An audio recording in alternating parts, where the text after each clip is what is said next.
कमलू लकड़बग्घा तेज कदमों से घर की ओर बढ़ रहा है।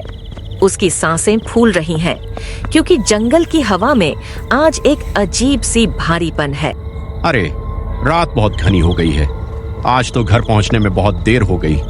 खालू सेनापति ने चेतावनी दी थी कि सूरज ढलने के बाद इस रास्ते पर अकेले मत निकलना, यहाँ कोई अदृश्य साया घूमता है। तभी पास की झाड़ियों में एक जोरदार सरसराहट होती है। कमलू ठिठक जाता है, उसका दिल जोरों से धड़कने लगता है। वह कांपती आवाज में चिल्लाता है, कौन है वहाँ? क्या कोई है? मजाक मत करो टिल्लू, अगर तुम हो तो बाहर आ जाओ। कोई जवाब नहीं आता। अचानक चांद की रोशनी को चीरती हुई एक विशाल नीली परछाई उसके सामने से गुजरती है। कमलू कुछ समझ पाता उससे पहले ही वह परछाई बिजली की गति से उस पर झपटती है। कमलू की एक दर्दनाक चीख जंगल के सन्नाटे को चीर देती है और फिर सब कुछ खामोश हो जाता है। सुबह की पहली किरण के साथ ही जंगल में कोहराम मच गया। बजरंगी गधा, जो अपनी बुद्धिमानी के लिए ज्ञानी बाबा के नाम से मशहूर है, बरगद के चबूतरे पर बैठकर जानवरों को उपदेश दे रहा था। तभी खालू भेड़िया हांफते हुए वहां पहुंचा। उसका चेहरा सफेद पड़ा था। अनर्थ हो गया बाबा, नदी के पास कमलू लकड़बग्घे की लाश मिली है। खालू की आवाज सुनकर सब जानवर सहम गए। खालू ने आगे बताया, सबसे अजीब बात यह है कि उसके शरीर पर चोट का कोई निशान नहीं है। बस उसकी गर्दन पर 2 नीले छेद हैं और उसका पूरा खून गायब है। शरीर काला पड़ चुका है। धैर्य रखो, जब हृदय में ईर्ष्या का विष खुलता है तभी ऐसे दानव जन्म लेते हैं। एक प्राचीन कथा है कि जब रक्षक ही भक्षक बनने की राह पर हो तब एक नीला राक्षस प्रकट होता है। तभी तिलोत्तमा बकरी, जो दिखने में बेहद मासूम है, बीच में बोल पड़ी, बाबा, आप इतनी बातें जानते हैं, कहीं वह राक्षस आपकी गुफा के आसपास तो नहीं रहता? आप तो रात भर जागकर रहस्यमयी मंत्र पढ़ते हैं। बजरंगी ने उसकी ओर देखा और शांत भाव से कहा, तिलोत्तमा, ज्ञान अंधेरे को मिटाता है, फैलाता नहीं। हमें अपनी आंखों से ज्यादा अपने विवेक पर भरोसा करना होगा। बाबा, ये साधारण शिकार नहीं है। शिकारी ने मांस को छुआ तक नहीं। शायद बाबा को पता है कि वह दानव कहाँ छुपता है। क्यों बाबा? वक्त आने पर हर राज से पर्दा उठेगा तिलोत्तमा। बूढ़ा शेर सिंह अपने पत्थर के सिंहासन पर बैठा है। उसकी उम्र अब उसके चेहरे पर साफ दिखती है। शरीर कमजोर हो चुका है, पर दहाड़ में अब भी धमक है। खालू, क्या हमारा शासन इतना कमजोर हो गया है कि प्रजा को सरेआम मारा जा रहा है? क्या हमारी सेना सो रही है? शेर सिंह की गर्जना से दरबार कांप उठा। खालू सेनापति ने सिर झुकाकर कहा, महाराज, हमने हर जगह तलाश की, पर कातिल का कोई सुराग नहीं मिला। बस एक अजीब बात दिखी। लाश के पास किसी विशाल गड्ढे के खुरों के निशान मिले हैं। यह सुनते ही तिलोत्तमा बकरी ने अपनी चाल चली। वह महाराज के करीब जाकर फुसफुसाई, महाराज, गधा, इस पूरे जंगल में सिर्फ एक ही गधा है, ज्ञानी बजरंगी। क्या आपको नहीं लगता कि वह अपनी विद्वता की आड़ में कोई काला जादू कर रहा है? वह खुद को राजा से बड़ा साबित करना चाहता है। शेर सिंह सोच में पड़ गया। उसने टिल्लू बंदर की ओर देखा और आदेश दिया, टिल्लू, तुम हमारे सबसे फुर्तीले जासूस हो। जाओ और सच का पता लगाओ। बिना ठोस सबूत के हम बजरंगी पर हाथ नहीं डालेंगे। खालू, क्या तुम कह रहे हो कि हमारा रक्षक ही खूनी है? महाराज, अक्सर सबसे ज्यादा ज्ञानी ही सबसे ज्यादा खतरनाक होते हैं। महाराज, मैं आज रात ही दूध का दूध और पानी का पानी कर दूंगा। रात का दूसरा पहर शुरू हो चुका था। टिल्लू बंदर एक ऊंचे पेड़ की घनी टहनियों के पीछे छिपकर तिलोत्तमा की झोपड़ी पर नजर रखे हुए था। उसने देखा कि तिलोत्तमा बकरी दबे पांव बाहर निकली। उसके पास एक चमकीली नीली थैली थी और वह बार बार पीछे मुड़कर देख रही थी। टिल्लू ने बिना आवाज किए एक पेड़ से दूसरे पेड़ पर छलांग लगाते हुए उसका पीछा किया। तिलोत्तमा उस गुफा की ओर जा रही थी जहां बजरंगी बाबा विश्राम करते थे। टिल्लू ने देखा कि तिलोत्तमा गुफा के मुहाने पर रुकी और उसने अपनी थैली से एक छोटी नीली बोतल निकाली।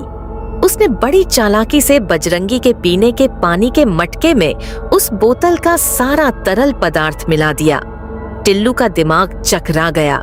ये मासूम दिखने वाली बकरी बाबा को जहर क्यों दे रही है? मुझे तुरंत कुछ करना होगा, पर पहले यह देखना जरूरी है कि यह रसायन क्या करता है। कुछ ही पलों बाद बजरंगी बाबा की नींद खुली और उन्होंने मटके से पानी पिया। पानी पीते ही उनके शरीर में एक अजीब सी ऐंठन होने लगी। उनकी आंखें अंगारे की तरह लाल हो गईं और उनके गले से गद्दे की आवाज के बजाय किसी जंगली दरिंदे की गुर्राहट निकलने लगी। तिलोत्तमा गुफा के एक कोने में छिपी यह सब देख रही थी और उसके चेहरे पर एक शैतानी मुस्कान थी। हाँ, और जोर से तड़पो बजरंगी, अब तुम्हारी बुद्धिमानी मिट्टी में मिल जाएगी। तुम अब ज्ञानी बाबा नहीं बल्कि इस जंगल के नीले राक्षस हो। जब तुम नशे की हालत में राजा शेर सिंह पर हमला करोगे तो खालू तुम्हें मार डालेगा, राजा का रक्षक मरेगा और ज्ञानी सलाहकार भी। फिर इस जंगल पर मेरा राज होगा। बजरंगी का आंख धीरे धीरे लाल पड़ने लगा और वह बेकाबू होकर गुफा से बाहर जंगल की ओर भागने लगा। उसी रात शेर सिंह और खालू सेनापति गश्त लगा रहे थे। घाटी में कोहरा घना था। अचानक उनके सामने एक विशाल नीली आकृति प्रकट हुई। उसकी आंखें चमक रही थीं और वह पागलों की तरह जमीन खुरच रहा था। शेर सिंह चौंक गया। ये क्या बला है? खालू, सावधान हो जाओ। महाराज, इसकी कद काठी तो बजरंगी जैसी है, पर यह इतना विकराल और भयानक कैसे हो गया? ये तो सच में दानव बन चुका है। बजरंगी, जो अब पूरी तरह रसायन के वश में था, ने शेर सिंह की ओर देखा और एक भयानक दहाड़ मारी। वह बिजली की गति से शेर सिंह पर झपटा। बूढ़ा शेर सिंह अपना बचाव नहीं कर पाया और उस धक्के से पीछे गिरकर पत्थरों से टकरा गया। डर और सदमे के कारण वह बेहोश हो गया। तिलोत्तमा दूर झाड़ियों से यह सब देख रही थी और मन ही मन अपनी जीत का जश्न मना रही थी। सुबह होते ही टिल्लू बंदर राजा शेर सिंह के पास पहुंचा, जो अब होश में आ चुके थे पर बहुत कमजोर महसूस कर रहे थे। टिल्लू ने बिना देर किए पूरी बात बताई। महाराज, कल रात जो आपने देखा वह कोई दैवीय प्रकोप या दानव नहीं था, वह हमारे प्रिय बजरंगी बाबा थे। पर वह हम पर हमला क्यों करेंगे टिल्लू? महाराज, उन्हें तिलोत्तमा बकरी ने एक नशीला और खतरनाक नीला रसायन पिलाया था, जिससे उनका दिमाग उनके बस में नहीं रहा। तिलोत्तमा ने ही कमलू लकड़बग्घे को भी रास्ते से हटाया ताकि जंगल में डर का माहौल बने और सब बजरंगी पर शक करें। वह खुद को निर्दोष दिखाकर आपको और बाबा को एक दूसरे के खिलाफ कर रही है। खालू सेनापति यह सुनकर गुस्से से भर गया। वह धूर्त बकरी, उसने हमारी वफादारी का फायदा उठाया। महाराज, तिलोत्तमा ही असली शिकारी है, उसने सबको धोखा दिया है। इतनी छोटी सी बकरी और इतना बड़ा पाप, हम उसे छोड़ेंगे नहीं। अगले दिन सुबह शेर सिंह ने जंगल के सभी जानवरों की एक आपातकालीन सभा बुलाई। तिलोत्तमा बकरी बड़े आत्मविश्वास के साथ महाराज के बगल में खड़ी थी। शेर सिंह ने पूछा, तिलोत्तमा, तुम कल रात कहाँ थी और तुम्हारे घर से यह नीली बोतलें क्यों मिली हैं? तिलोत्तमा पहले तो घबराई पर फिर संभल कर बोली, महाराज, मैं तो आपके लिए जड़ी बूटियां खोज रही थी। ये बोतलें तो बजरंगी बाबा ने मुझे रखने को दी थीं। वह पागल हो गए हैं, देखिए वह फिर से आ रहे हैं। तभी बजरंगी शांत कदमों से सभा में आए। देखो, यही वह राक्षस है, मार डालो इसे।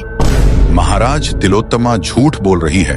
तिलोत्तमा नहीं, वह रसायन गधे बाबा के पीने के पानी में मिलाया था, जिससे गधा बजरंगी एक दानव बन जाता था। महाराज, टिल्लू झूठ बोल रहा है। मैंने ऐसा कुछ नहीं किया। बजरंगी खुद एक राक्षस है। चुप हो जाओ तिलोत्तमा, मैं तुम्हारी सभी झूठ पकड़ ली है। तुम एक गद्दार हो। तिलोत्तमा, ईर्ष्या ने तुम्हारी बुद्धि हर ली थी। तुमने अपनी मासूमियत की आड़ में निर्दोष कमलू की हत्या की और पूरे जंगल को आतंकित किया। तिलोत्तमा अब चारों तरफ से घिर चुकी थी। जानवरों में भारी आक्रोश था। शेर सिंह ने अपना अंतिम फैसला सुनाया। तिलोत्तमा, तुमने जंगल के सबसे पवित्र विश्वास को तोड़ा है। तुम्हारी सजा मौत नहीं बल्कि एकांत है। खालू, इसे जंगल के सबसे अंधेरे और कंटीले बाड़े में कैद कर दो, जहां इसे कभी किसी का साथ न मिले। बजरंगी ने सबको संबोधित करते हुए कहा, ताकत शरीर में नहीं, चरित्र में होती है। आज टिल्लू की चतुराई ने साबित कर दिया कि सच्चाई को दबाया जा सकता है पर मिटाया नहीं।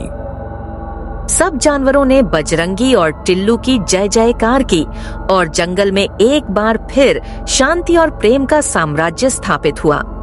Jungle Mitra Tunes